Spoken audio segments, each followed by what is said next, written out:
रब्बिल आलमीन वस्सलातु वस्सलामु अला सय्यिदिल मुरसलीन अम्मा बाद फ़अऊज़ु बिल्लाहि मिनश शैतानिर रजीम बिस्मिल्लाहिर रहमानिर रहीम। मेरा नाम सैयद रिज़वानुल्लाह शाह।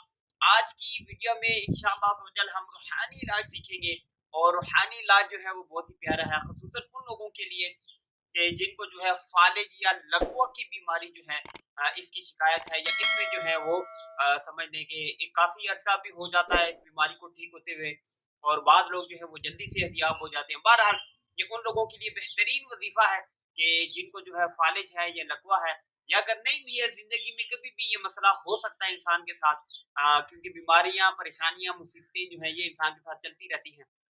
बहरहाल जो लोग जो है फालिज या लकवा के शिकार हैं या जिनके अजीज़ व अकारिब बहन-भाई में से कोई रिश्तेदारों में से कोई है, तो उनको परेशान होने की ज़रूरत नहीं है। करना क्या है आपने बहुत ही आसान सा अमल है।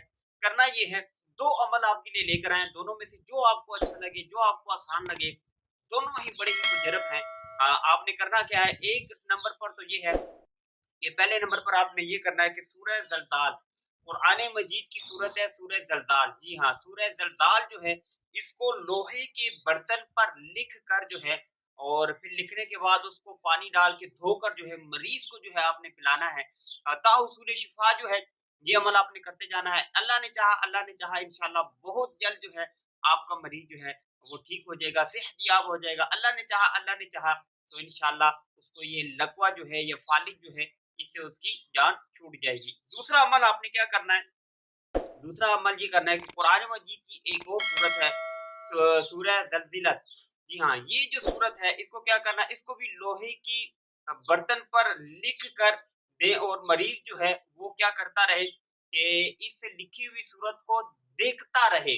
उस लोहे की बर्तन के ऊपर इस सूरत को लिखेंगे आप और लिखने के बाद जो है वो मरीज़ को दे दें और वो वक़्तन-फ़वक़्तन जो है दिन भर में जब-जब उसको समझ लें आसानी हो, वो उसको देखता रहे। अल्लाह ने चाहा इंशाअल्लाह उसका जो है फालिज है या लकवा है, वो इस बीमारी से छुटकारा मिल जाएगा। अल्लाह ने चाहा इंशाअल्लाह उसको सेहतयाबी मिल जाएगी।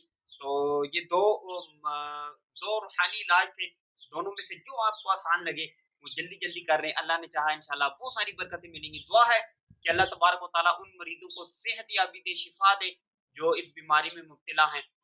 और जो इस बीमारी में नहीं मुब्तला अल्लाह तबारक व तआला उनको बचाई रखे।